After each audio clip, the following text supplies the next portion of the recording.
ধারণ করে একটি দল গঠন করা হয়েছে এনসিপি। দল গঠন করার আগে যখন জুলাই আন্দোলনে আপনারা সবাই একসাথে ছিলেন, আপনি পদত্যাগ করবেন আজকে না হয় কাল, সেটা আমরা হয়তো জানবো।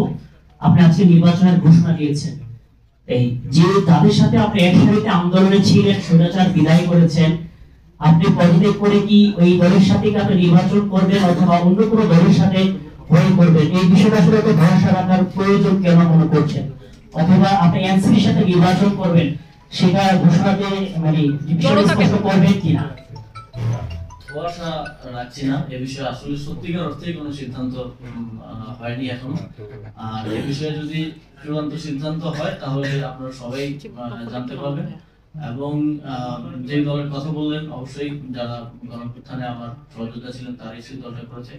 তবে আমি আরো অনেক আগেই বলেছি যে এটা ধরে নেওয়া ঠিক হবে না যে আমি সেই দলেই যুক্ত হবো বা অংশগ্রহণ করবো।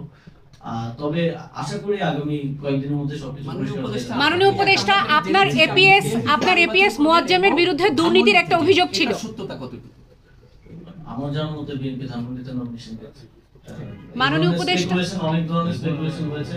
আই থিংক যে দিক থেকে আমার উদ্দেশ্য সবসময় খুব স্পষ্টভাবে এটাই ছিল, যেহেতু অনেক মানুষের জীবন দেওয়ার মধ্য দিয়ে আমরা এই দায়িত্ব পেয়েছি, সেই জায়গা থেকে সর্বোচ্চ স্বচ্ছতা, নিষ্ঠা এবং জবাবদিহিতার সাথে কাজ করা এবং যে দায়িত্বটা পেয়েছি, যে সময়ের জন্য, যতটুকু সময়ের জন্য পেয়েছি, সেই সময়ের সর্বোচ্চ ব্যবহার করার, সদ্ব্যবহার করার চেষ্টা আমি করেছি।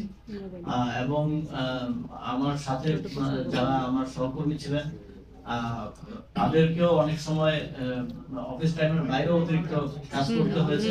কারণ আপনারা দেখছেন যে আমরা স্বাভাবিকভাবে অন্যান্য বিভিন্ন মন্ত্রণালয়ের থেকে অনেকাংশে অনেক বেশি উদ্যোগ গ্রহণ এবং বাস্তবায়ন করেছি। ফলে আমি আমার টিমকেও বিশেষভাবে আজকের দিনে ধন্যবাদ জানাতে চাই এবং আপনাদেরকেও ধন্যবাদ জানাতে চাই। আপনারা সবসময় আমাদের কাজগুলোকে জনগণের সামনে উত্থাপন করতে সহযোগিতা করেছেন। সংবাদ সম্মেলন আমাদের বিগত সরকার দায়িত্ব গ্রহণ করার পর থেকে, এবং আমি স্থানীয় সরকার পরিচালনা সমবায় মন্ত্রণালয় এবং যুব ক্রীড়া মন্ত্রণালয় দায়িত্ব গ্রহণ করার পর থেকে আজ পর্যন্ত আমরা আমাদের কার্যক্রমের অগ্রগতি এবং যে উদ্যোগগুলো আমরা গ্রহণ করেছিলাম, যেগুলো আপনাদেরকে আপনাদের মাধ্যমে দেশবাসীকে জানিয়েছিলাম, সেই উদ্যোগগুলোর অগ্রগতি কোনটা কোন পর্যায়ে আমরা রেখে গেলাম, সেটার একটা সেটার একটা পিকচার আপনাদের সামনে উপস্থাপন করার জন্যই আজকে সংবাদ সম্মেলন।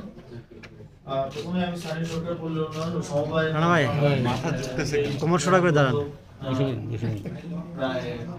12-13 মাস আগে দায়িত্ব গ্রহণ করার পর থেকে যে কার্যক্রম, সেটা উল্লেখ করছি। আমরা মোট 23টি প্রকল্প নিয়েছি এবং 24টি প্রকল্প কমপ্লিট করেছি লাস্ট 1 ইয়ারে। এবং